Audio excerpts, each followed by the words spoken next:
Okay, everybody, we're going to get started here. I'd like to introduce our really good partner and friend, Massimo Bracco, from Costa Bussia and San Silvestro. So we have two vineyards that Massimo manages in the Piedmonte region. And today we're going to be focusing only on Costa Bussia because the lines are both fairly large. And then before the end of the year, we're going to have Massimo back and talk about San Silvestro. So today we're going to talk about Costa Bussia. And Massimo, take it away. All right, thank you. Well, good morning, everybody.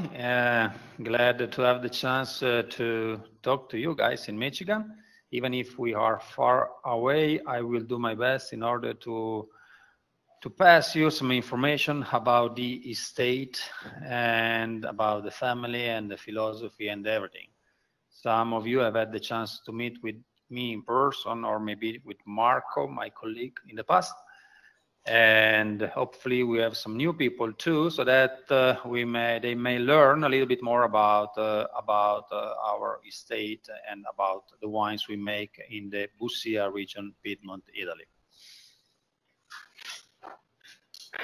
So about myself, my name is Massimo, last name is Bracco. I'm not the owner, I'm not the winemaker, I'm just the person that since 2003 is promoting and sales of Costa di Bussia wines all over the world. I was born and grew up in Grinzane, Cavour, which is one of the 11 villages of the Barolo area. So I'm a local, I'm a native of the Barolo area. Costa di Bussia is the name of the estate, so not an easy name, but beautiful wines. Costa di Bussia, this is the right spelling. And Tenuta Arnulfo, Tenuta means estate, and Arnulfo is the founder of the estate. Luigi Arnulfo is the man who in 1874 founded the estate and started producing Barolo on our beautiful hills. So we are located in Piedmont, in Italy, of course. So we will, with the next slide, be talking a little bit about Piedmont, the region where we make our wines. So the most of you are probably familiar about Italy and the main production area. What is really beautiful about Italy, and you can actually find out what I'm saying on this map. In Italy, there is a wine production in every single corner of the country, okay? This is the only country in the world where, wherever you go, north, east, west, south, central, island, you will find vineyards and people making wine. So the country is divided into 20 political regions. You can see all the name over there. Each of them produces wine. We are in Piedmont, so you have to look north and all the way west, northwest of the country. We are bordering with France on the west side. Burgundy is not far away from ours, or about 2-hour drive. And the name Piemonte means al piede del monte, literally, so at the foot of the mountain. And the reason for that is because our region, and particularly the Langhe area, so the hillsides, the vineyards, are completely surrounded by mountains, the Alps. And so we are at the foot of the mountain, al piede del monte. This is very important because Alps, this very high mountain chain, is protecting the area from the north cold winds. There are mountains also in the southern side of Piedmont, on the border between Piemonte and Liguria, but those are called Appennini. They are not as high as the Alps, and they contribute to the beautiful microclimate of our region because they let the warm winds coming from the Mediterranean area, so from the south, they led them to come in and mitigate the cold winter of the Piemonte region.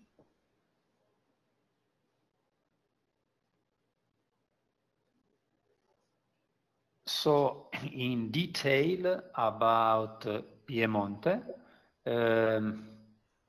Piemonte is very important and one of the historical vineyards of Italy.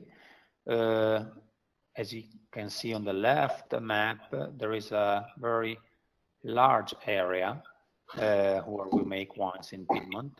The Barolo region, where Costa di Bussia is located, is the light blue area where in the middle it says Alba. Alba is the capital of the Langhe region, and that area in light blue is called Langhe. Langhe means tongues of hills. So it's a very hilly area where we grow Nebbiolo, where we grow other grapes in order to make the great wines of our region. The Barolo area is not the only wine production area of the Piemonte region. There are several others. The most important are the Roero, where we make like the Arnese or the Nebbiolo d'Alba, as well the Monferrato region, where we produce the entry-level Piemonte Barbera Ottone, as well the Cortese, and as well Moscato d'Asti, very important from the Asti region. So a very rich scenario and portfolio of wines from this region. On the right, on the map that is located in front of you, right, you can see the Barolo area in detail. So the Barolo area has been divided into over 160 different crus, so single vineyard area, pretty recently in 2010. This is the official map of all the cru of Barolo.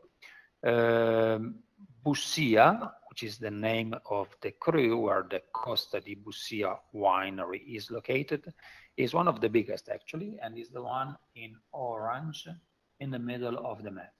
So Bussia is the name of a little creek and the valley joining Monforte d'Alba to Barolo, and so the Costa di Bussia estate is totally 100% in the Bussia sub-region cru, or people here says MGA, that means Menzione Geografica Aggiuntiva, so a detailed area where we make Barolo.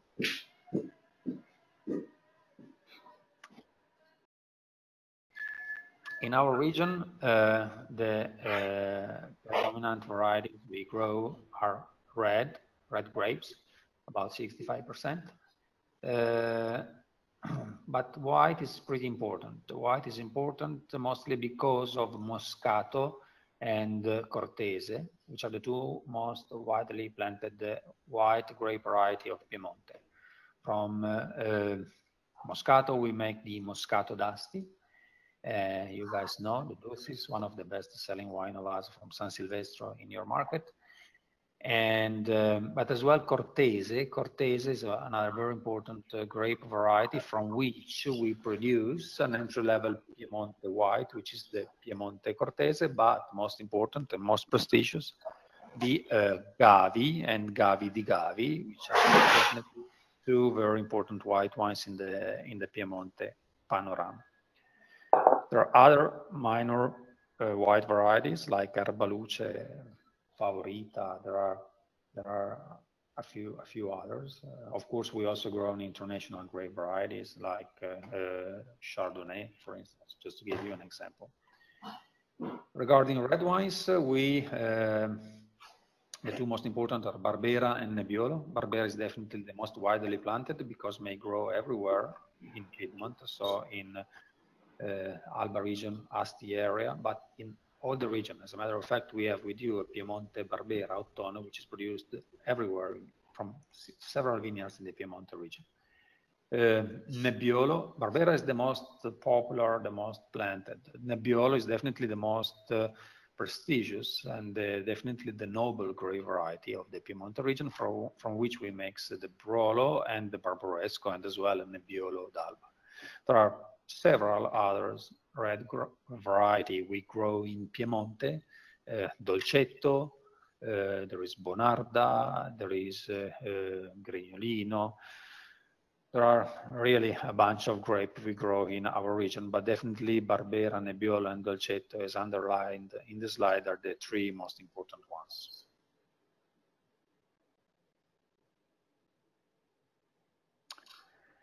Let's now talk a little bit about Costa di Bussia in detail. As I mentioned you already before, Costa di Bussia was established in 1874. This is really one of the oldest winery in the Barolo region. At that time, you have to consider that Italy as a country exists since 1861. So Costa di Bussia is almost as old as the Italian country in terms of unification. And producing wine at that time was not easy. Most of the vineyards were controlled by actually the royal family of Italy, the Savoy family. And so Costa di Bussia has been one of the first examples of privately owned wineries who started making wine and selling wine. Established in Italy, Piedmont, of course, as we mentioned, as we said already. Specialty definitely Barolo. We are right in the middle of the Barolo area, and there we own 11 hectares of vineyards in one sole piece of land.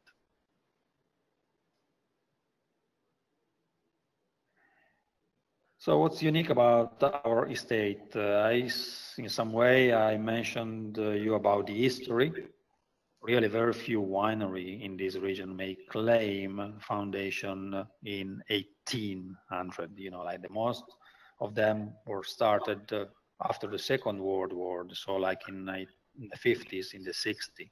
Some of them date back to like the beginning of the century, but very few may say that they started producing wine in 1974. The terroir is really unique. We have 11 hectares. We own 11 hectares in one piece of land only. So like we do not own a vineyard here, one there, but just all together surrounding the farmhouse.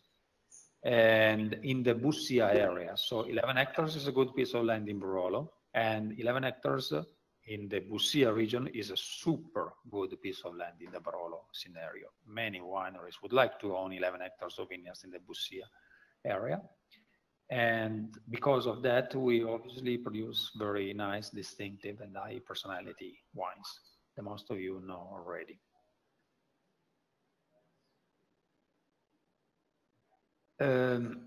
So, history.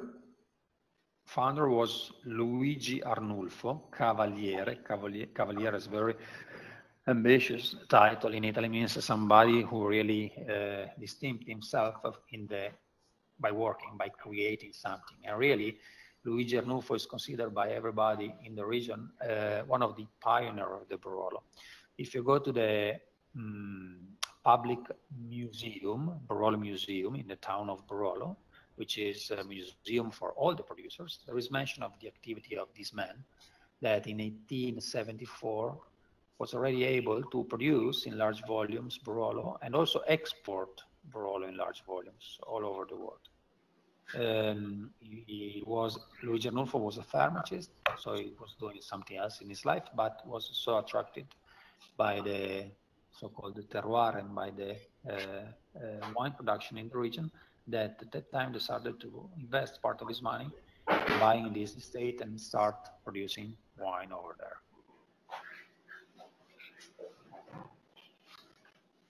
There is mention of Monforte d'Alba because we forgot to say that. So we are in Italy. The political region is Piedmont, Piemonte. The hilly area, so the vineyard area is called Langhe. The town, we are in the Barolo region, and the town is Monforte d'Alba, which is one of the 11 villages of the Barolo district. So talking about the history, the bottle you see in the right, the funny shaped bottle, is a bottle of Barolo, actually vintage 1883, which is still preserved in the cellar. So Luigi Arnulfo shipped Barolo in this special shape of bottle to United States, yes, to your country, to USA, in 1890. So if you look at the letter, which is on the left side of the screen, it was written by the president of the Italian Swiss agriculture colony of Sonoma County, California, in San Francisco, July 25, 1890. It's all written in Italian because, of course, the president, who was an Italian who did emigrate to California and maybe planted some vineyards over there, probably, because as you may know, most of the vineyards you have today in California were planted by Italian immigrants. And so at the end of this letter, the president wrote to Luigi Arnulfo thanking him about the Barolo and says, Il Barolo giunse in eccellenti condizioni. So the Barolo was received in excellent condition. So Luigi Arnulfo was able to arrange an export of Barolo to United States in the 1890. This is definitely the oldest proof of Barolo being exported to the United States. And this is mentioned in several books about the Barolo history. The middle letter is the letter that Luigi Arnulfo did receive from the freight forwarder, at the time Virgilio and Company, that wrote a letter 1 year before, in July 1889, to Arnulfo saying how they were going to ship Barolo to the United States. It went on a steamboat from Genoa to Liverpool and on a sailboat from Liverpool to San Francisco. So it took more than 12 months, 1 year of further aging for that Barolo to reach San Francisco, to arrive in California, and they stayed in excellent condition. So it was definitely a good result.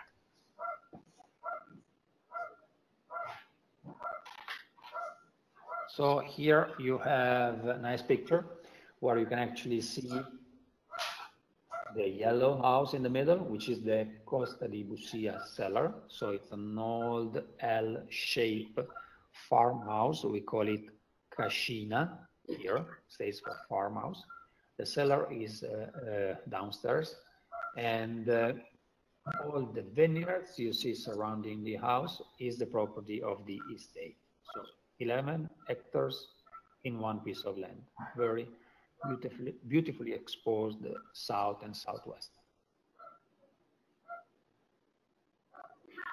So here again you have a representation of this sort of natural amphitheater of vineyards surrounding the house. So as you can see, we grow different variety at this state, but mostly Nebbiolo, the one in dark yellow, and Barbera, which is the one in red. We also have a little bit of Chardonnay. We produce 5,000 bottles of Chardonnay in the green vineyard, which is a little bit down the valley, a little bit cooler. And then we also have a micro vineyard of Dolcetto, where we make the Dolcetto d'Alba Costa di Bussia.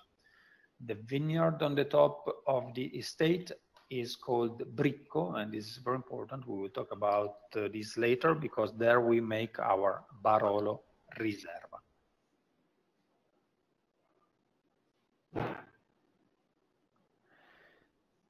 Cellars.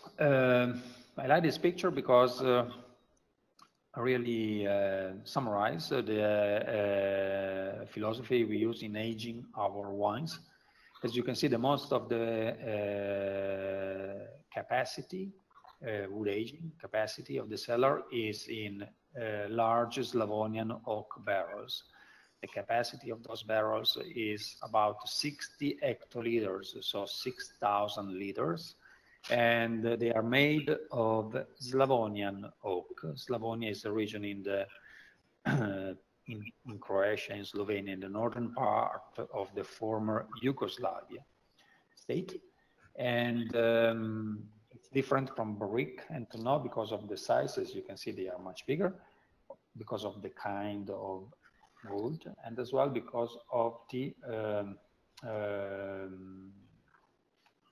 the way the barrel is made.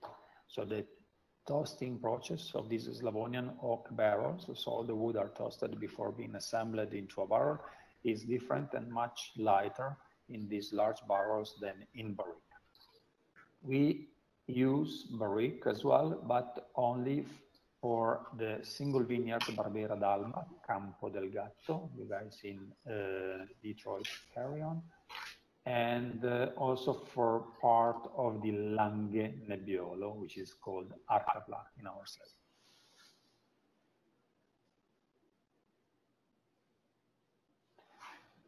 So we have a nice selection of wines at Costa di Bussia. Remember that we do not produce large volumes at Costa di Bussia. We own 11 hectares, and all the wine we make under the Costa di Bussia brand is produced at our vineyards over there. So 11 hectares means a production of about 80,000 bottles of wine. So 80,000 bottles of wine. Not large, but for being in Barolo is not small.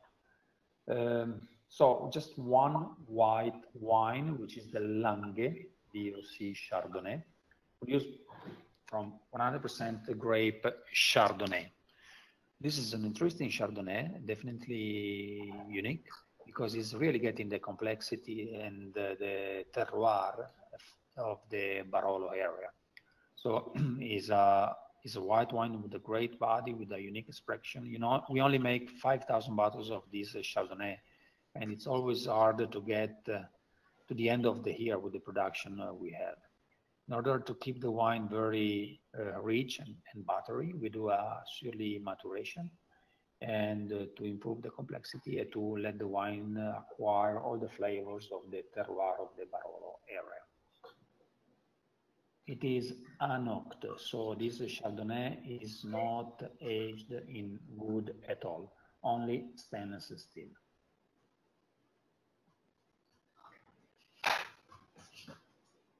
Dolcetto. Dolcetto is the first of the red wines, also because it is the first red variety we harvest here in Piedmont. And as a matter of fact, we are harvesting Dolcetto grapes at Costa di Bussia today. So 11 September, we finished all the white varieties about a week ago, and now we start with the red. Dolcetto is a dry red wine, despite the name Dolce that may create confusion, because dolce means sweet. In Italian, people may be confused about that and think it is a sweet wine. It is not. It is a dry red wine, but very fresh, very enjoyable. It is a red wine we like enjoying in summers as well, chilling down a little bit the bottle. So like us. 14, 16 degrees in temperature, or even 12 degrees in temperature is beautiful. It is soft, it is delicate, it is a very versatile wine. You can really drink Dolcetto with every single meal you may have. Obviously, it is not a wine that I would drink with a wild board or with game, but if you have any, like starting from appetizer toward the pasta, it is really very enjoyable and very easy to drink.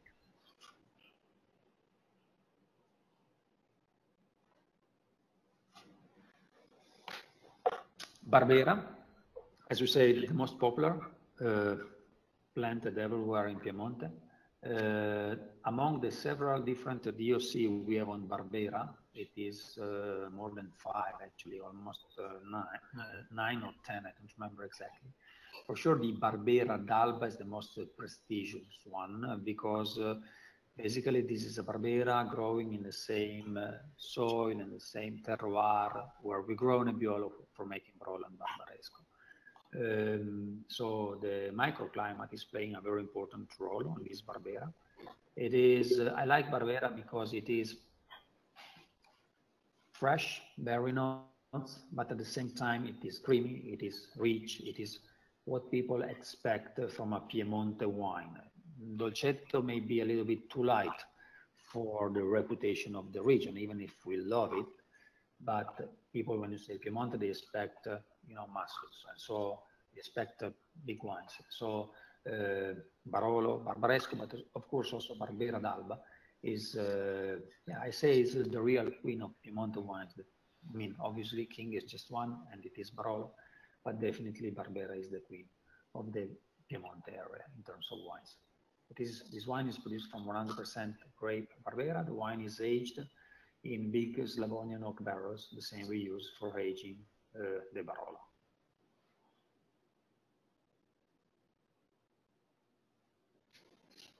This is another beautiful, beautiful wine of us, the Campo del Gatto Barbera d'Alba. So Barbera 100% as the previous wine, but this is a single vineyard. So Campo del Gatto is actually a name of a vineyard of the estate. It is, the label is a sort of unique as well. The upper part of the label, so the top part of the label, is the description of the vineyard as it was written in the notary deed that was signed by Luigi Arnulfo when he did by the estate in 1874. So there is the description of the vineyard. At the time there was not even map numbers yet, so it was just a description of all the different vineyards, and so we decided to reproduce part of this old document that we still preserve in our museum in the cellar, to reproduce it on the label. So what's unique about the Campo del Gatto vineyard is the fact that it is an old vineyard. It was planted almost 50 years ago. The exposition is excellent as well because it's facing south and southwest. Being the vineyard old and being so well exposed, it only makes very small bunches of grape, but very concentrated. So unique blueberry notes. You find spicy notes that are coming from the soil, for the soil of the Barolo area, and this is the only wine of us that is totally aged in barrique and tonneau, so in French oak barrels.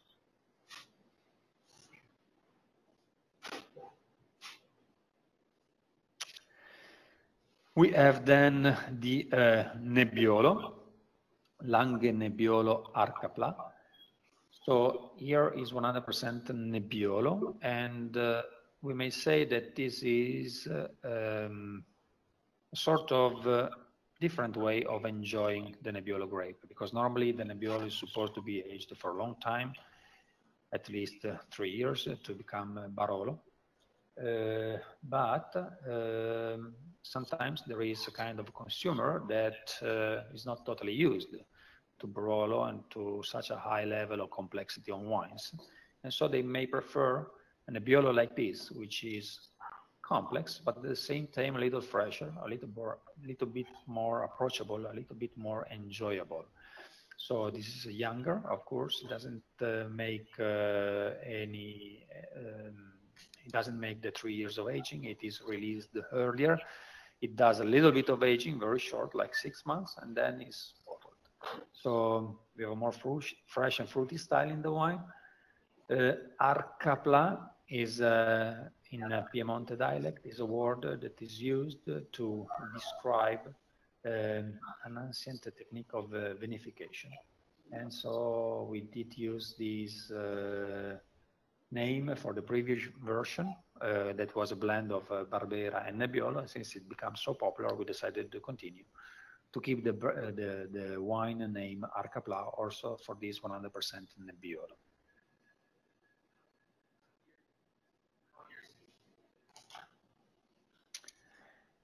We have now the King Barolo.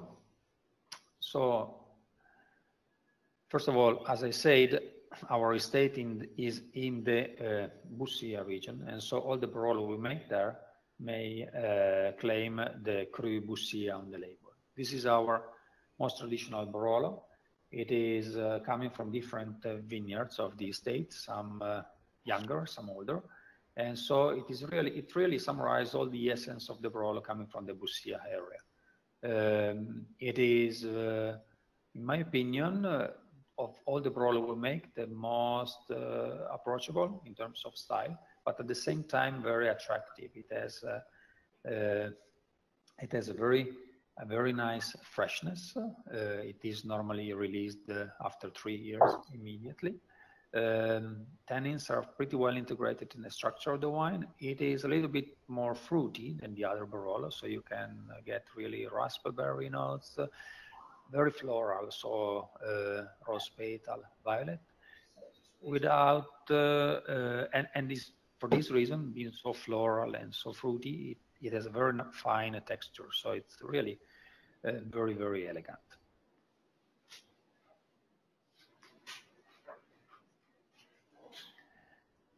So the Barolo Riserva. Riserva means that the wine ages for no less than 5 years in the cellar before being released in the market. As a matter of fact, we have now just released, just started selling the 2011 vintage. So you guys have the luck of still have some 2010 vintage at your warehouse, which was definitely one of the best vintages in recent years. It is produced from the vineyard, which is located on the really top of the estate, the vineyard that we call Bricco. Bricco in Monte dialect means top. So it's really the top vineyard. It is exposed 360 degrees, so it is really a beautiful sun exposure. Being the top vineyard, the soil is very poor, so the vineyard really need, the vine roots really need to go down deep in order to find elements. And that's the reason for which that vineyard is not producing much, but is really producing high quality fruit, and which makes high quality wines. And what is nice about the Riserva is that even if the wine is aged no less than 5 years, you can really find it very fresh, notes of mint, eucalypto, which is really the essence, the characteristic of all the Barolo that are made in the Bussia area. We only produce, of course, Riserva in the best years. So we had Barolo made in 2010. And the next vintage you will receive in Detroit will be 11. Luigi Arnulfo. So this is a Barolo which is dedicated to Luigi Arnulfo, the founder of the estate. In order to dedicate him a Barolo, we have made a replica of the exact same label Luigi Arnulfo did use in 1883, 1890. To ship Barolo to the United States. What is really unbelievable is that already at that time, Luigi Arnulfo was indicated on the label Regione Bussia. So the Bussia has been officially identified as a cru in 2010, but 120 years earlier than that, Arnulfo already understood the potential of this vine growing area. He was already mentioning Bussia on the label, which is really unbelievable. The most of the wine at the time was sold in bulk by Damigiana, by jug. And so nobody was really paying attention to those details. But Luigi Arnulfo, one of the pioneers of the Barolo, already understood the importance of the terroir and the Bussia region. So what's special about this Barolo? We harvest the grape as late as possible in order to have the fruit really overripe, to get more intensity in the color, and to get as well more concentration and more fruit in the wine. This wine is aged for 3 years, 36 months, in Slavonian oak barrels as well, the same as we age the other Barolo. And we do make the Luigi Arnulfo only on those years when we have a very long fall season, and so when we are able to overripe the grapes on the field, on the vineyards.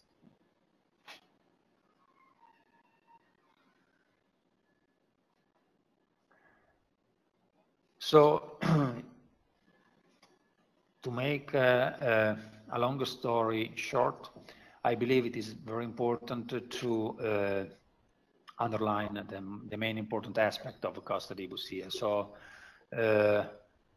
territory, climate, and human dedication. So Luigi Arnulfo started producing wine at Costa di Bussia 1874 with passion and with the same dedication. The Sartirano family, the actual owners, took over the estate in 1988 and restarted producing Costa di Bussia wines. So Costa di Bussia is unique for its history, 143 years, very unique. And also for its terroir, because as we said, we own 11 hectares, one piece of land in one of the most famous cru of the Barolo region. If you only an idiot could make bad wine in a similar scenario, and we are not, luckily.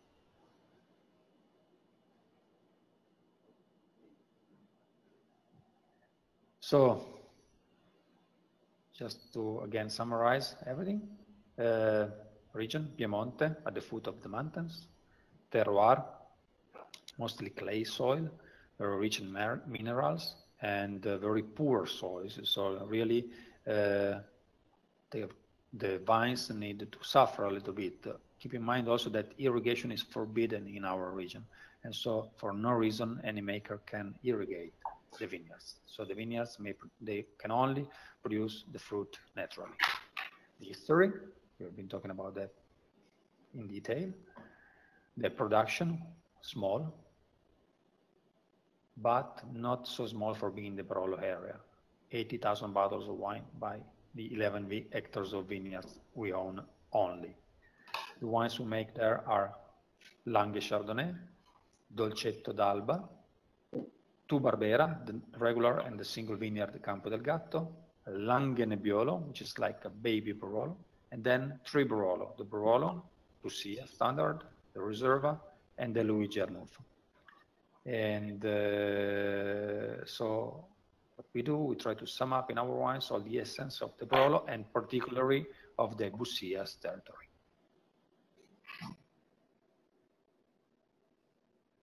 So I'm really happy to have had the chance to do this presentation for you.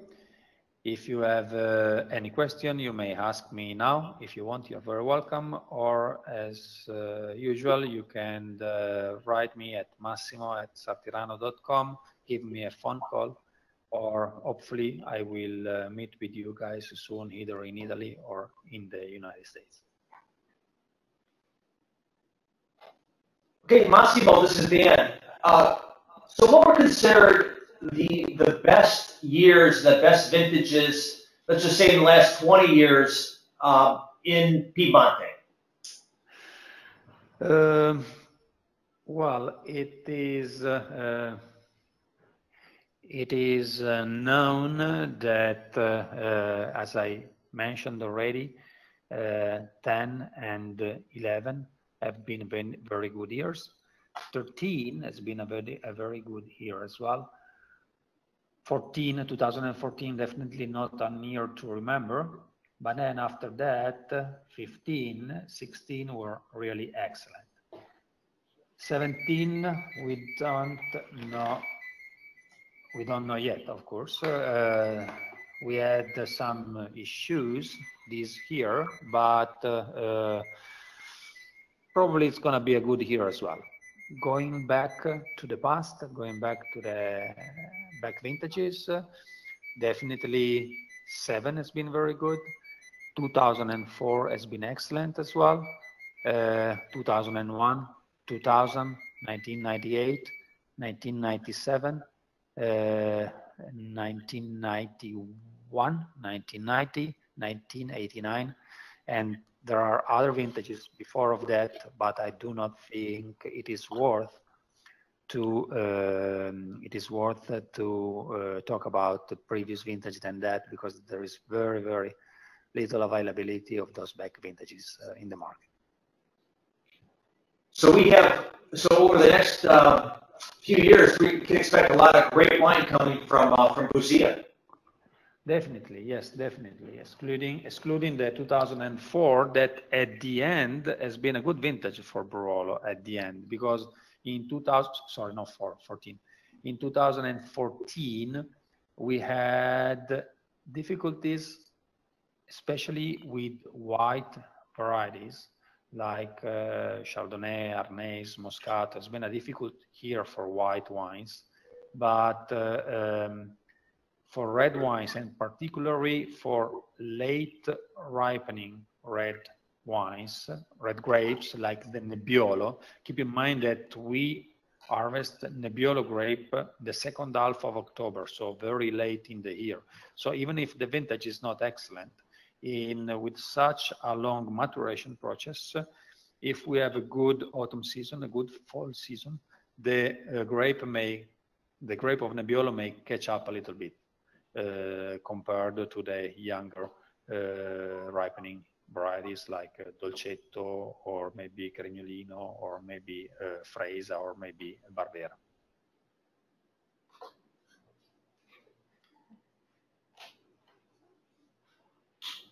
Okay, does anybody else have any questions? Massimo, fantastic job. Great hearing from you today. And as we look forward to having you back in the market again, if there are any other questions, we'll make sure we email them over to you. Yes, thank you very much. It has been a pleasure for me to talk with you, and I'm very proud and happy Kindred Vines and Woodbury to be our importer and distributor in Michigan, and since a very long time. And so thank you guys very much for supporting and selling our wines in your beautiful country in the United States and in Michigan.